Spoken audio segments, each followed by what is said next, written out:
दोस्तों, आपको पता है दुनिया के एक्सपर्ट्स लोग स्टॉक मार्केट में इन्वेस्ट करने से पहले कौन से रेशोज चेक करते हैं। आज की इस वीडियो में मैं वो सारे रेशोज आपको बताऊंगा जो एक्सपर्ट्स लोग किसी कंपनी में इन्वेस्ट करने से पहले देखते हैं। चूंकि मेरा बैकग्राउंड भी चार्टर्ड अकाउंटेंसी का है, तो मैं आपको इसका कॉन्सेप्ट बहुत अच्छे तरीके से बताऊंगा और ये भी बताऊंगा कि इन रेशोज को यूज कैसे किया जाता है।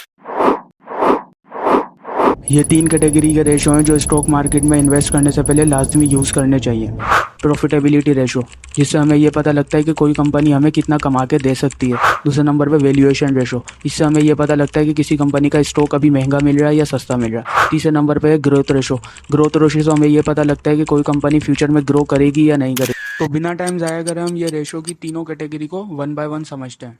अच्छा, एक बात बता दूं आपको, अगर आज की वीडियो में आपको किसी भी बंदे को कोई भी कॉन्सेप्ट समझ नहीं आता है तो वो मुझे कमेंट कर दे, मैं उस बंदे को डिटेल के अंदर समझा दूंगा। और अगर आपको किसी और टॉपिक पर या कोई भी स्टॉक मार्केट का कोई भी कॉन्सेप्ट हो आपको समझ नहीं आता तो वो उसका नाम मुझे जो है वो कमेंट कर दो। इंशाल्लाह मैं आपको या तो वहीं बता दूंगा कमेंट में, या फिर जो है मैं उसके ऊपर वीडियो बना दूंगा डिटेल्ड। अभी के लिए फ़िलहाल हम सब में पहले जो है कैटेगरी, इन तीनों रेशो की कैटेगरी में हम सब में पहले स्टार्ट करते हैं प्रॉफिटेबिलिटी रेशो को। अच्छा, जैसा कि मैंने आपको बताया कि प्रॉफिटेबिलिटी रेशो से हमें ये पता लगता है कि कोई कंपनी हमें कितना कमा के दे सकती है। तो किसी भी कंपनी की प्रॉफिटेबिलिटी को चेक करने के लिए आप ये 5 चीज़ें देख लो। सब में पहले आप उसका ग्रॉस प्रॉफिट परसेंटेज देख लो, नेट प्रॉफिट देख लो, अर्निंग पर शेयर देख लो, रिटर्न ऑन इक्विटी देख लो और रिटर्न ऑन एसेट देख लो। अगर आप ये 5 चीज़ें देख लोगे तो आप ये आसानी से मालूम कर लोगे कौन सी कंपनी आपको कितना ज़्यादा कमा के दे रही है। अच्छा, लोगों को सही कॉन्सेप्ट पता नहीं होता, तो इसलिए मैंने डिसाइड किया था कि चूंकि जब मैं ये बातें आपको बता रहा हूँ तो पहले ऐसा करूँगा, मैं 2 पार्ट में आपको कॉन्सेप्ट समझाऊंगा।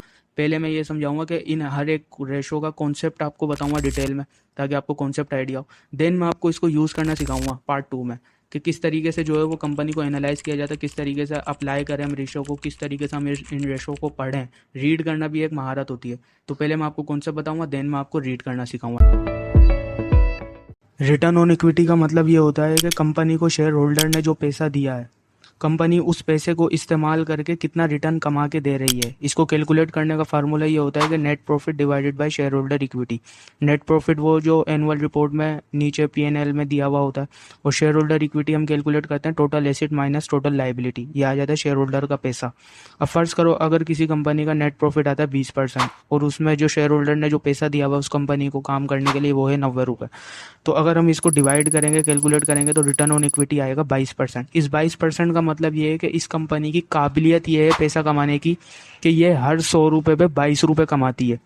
हर 100 रुपये पे 22 रुपये कमाती है। अब अगर मैं कंपैरिजन आपको करके दिखाऊं, फर्ज करो एक कंपनी ए है, उसका रिटर्न ऑन इक्विटी है 20%, और एक कंपनी बी है और उसका रिटर्न ऑन इक्विटी है 22%। तो यहाँ पर हम बोलेंगे कंपनी बी जो है वो ज़्यादा अच्छी है, क्योंकि वो अपने शेयर होल्डर का पैसा ज़्यादा अच्छे से इस्तेमाल कर रही है। वो 2% ज़्यादा रिटर्न कमा के दे रही है। तो रिटर्न ऑन इक्विटी को इस तरीके से इस्तेमाल किया जाता है। Return on asset, return on asset का मतलब ये होता है कि किसी कंपनी के पास जितने एसेट्स हैं उन एसेट्स को इस्तेमाल करके वो कंपनी कितना प्रॉफिट बना रही है। फर्ज करो इसका फार्मूला ये होता है कि net profit divided by total assets. फर्ज करो एक कंपनी है, उसके पास जो नेट प्रॉफिट आया उसका 20 रुपये आता है, और उसके पास जो टोटल एसेट्स हैं वो है 150 रुपये का। तो इसका रिटर्न ऑन एसेट आएगा 13%। इसका ये मतलब है कि ये कंपनी हर 100 रुपये के एसेट पर 13 रुपये कमा रही है। अब इसको कंपैरिजन अगर मैं आपको करके दिखाऊं तो ऐसा करो, कंपनी ए है, उसका रिटर्न ऑन एसेट है 13%, और कंपनी बी है, उसका रिटर्न ऑन एसेट है 15%। तो हम कहेंगे यहाँ पे कंपनी बी जो है वो ज़्यादा अच्छे से अपने एसेट्स को इस्तेमाल कर रही है, वो अपने एसेट्स को इस्तेमाल करके ज़्यादा प्रॉफिट कमा रही है बजाय कंपनी ए के। तो रिटर्न ऑन एसेट से भी जो है हम प्रॉफिटेबिलिटी को मालूम करते हैं कंपनी। अर्निंग पर शेयर, इसका ये मतलब होता है कि कंपनी हर एक शेयर पर कितना प्रॉफिट कमा कर देती है। इसका कैलकुलेट करने का फार्मूला ये होता है net profit divided by number of share. Number of share बोल रहा हूँ, वैल्यू नहीं बोल रहा शेयर्स की। शेयर्स की क्वांटिटी कितनी है। फर्ज करो एक कंपनी है, उसका नेट प्रॉफिट है 20 रुपये और उसके नंबर ऑफ शेयर्स हैं 4। तो इसका जो EPS आएगा, अर्निंग पर शेयर, वो आएगा 5 रुपये। इसका ये मतलब है कि कंपनी हर एक शेयर पर 5 रुपये प्रॉफिट कमा कर देती है। अगर मैं आपको ग्रॉस प्रॉफिट और नेट प्रॉफिट का कॉन्सेप्ट समझाऊं तो पहले आप ये समझो, देखो ग्रॉस प्रॉफिट जो है वो होता है सेल माइनस कॉस्ट, यानी कि सेल में से कॉस्ट को निकाल दी, जो भी प्रोडक्ट सेल किया है वो हमारे पास जो प्रॉफिट आएगा उसको हम बोलते हैं ग्रॉस प्रॉफिट। इसका मतलब ये है ग्रोस प्रॉफिट इतना होना चाहिए कि इसमें से अभी हमने खर्चे माइनस करने हैं, यानी कि सैलरी भी देनी है, कंपनी को रन करने के खर्चे, ऑपरेटिंग एक्सपेंस, वो सारे एक्सपेंस अभी हमने माइनस करने हैं। ये इतना सफिशिएंट होना चाहिए कि हम सारे एक्सपेंस माइनस कर सकें इसमें से। फिर अगर इसमें से हम ऑपरेटिंग एक्सपेंस माइनस कर देते हैं ग्रोस प्रॉफिट में से, तो जो हमारे पास प्रॉफिट बचता है उसे हम बोलते हैं नेट प्रॉफिट। नेट प्रॉफिट वो प्रॉफिट होता है जिसमें से शेयर होल्डर को पैसा दिया जाता है अभी। अब मैं इसका अगर आपको कंपैरिजन करके दिखाऊं तो कंपैरिजन इसका ये है कि फर्ज करो एक कंपनी ए है, उसका ग्रोस प्रॉफिट है 20%, और कंपनी बी है, उसका ग्रोस प्रॉफिट है 12%।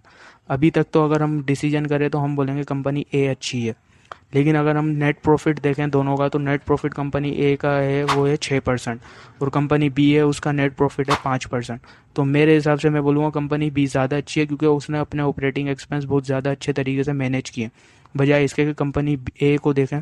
कंपनी ए ने जो है वो ऑपरेटिंग एक्सपेंस में अच्छा खासा पैसा खर्च किया हुआ है, हालांकि उसका ग्रोस प्रॉफिट जो है वो 20% था, लेकिन नेट प्रॉफिट जो है उसका सिर्फ 6% है। इसका मतलब है इसका ऑपरेटिंग एक्सपेंस बहुत ज़्यादा है। लेकिन अगर कंपनी ए का जो है वो और कंपनी बी को, दोनों को ग्रोस प्रॉफिट की बेस पे अगर हम कंपेयर करें, तो मैं बोलूँगा कंपनी ए जो है वो ज़्यादा अच्छे तरीके से कॉस्ट को, यानी कि सस्ता माल खरीदती है और है ना अपना माल को महंगा बेच रही है ग्रोस प्रॉफिट की बेस पे अगर मैं कंपेयर करूं। लेकिन अगर मैं नेट प्रॉफिट की बेस पे कंपेयर करूंगा तो मैं कंपनी बी को ज़्यादा अच्छा बोलूँगा, क्योंकि इसकी मैनेजमेंट इतनी ज़्यादा अच्छी है। इसने ऑपरेटिंग एक्सपेंस को जो है वो कम किया हुआ। ऑपरेटिंग एक्सपेंस को कम करना ये मैनेजमेंट की एफिशिएंसी को जाहिर करता है, तो ये ज़्यादा बेहतर है कंपनी बी। बहरहाल ये तो आप डिसीजन कर सकते हो, मेरा काम सिर्फ आपको मतलब समझाना था, दोनों का कॉन्सेप्ट बताना था। अच्छा, प्रॉफिटेबिलिटी रेशियो जो है वो हमने कंप्लीट कर लिया। अब ये 5 चीज़ें जो मैंने अभी आपको बताई है, ये आप जब देख लोगे तो आप किसी भी कंपनी की प्रॉफिटेबिलिटी निकाल लोगे। 5-6 कंपनी में कंपेयर करके आपको पता लग जाएगा कौन सी कंपनी सब में ज़्यादा प्रॉफिटेबल है।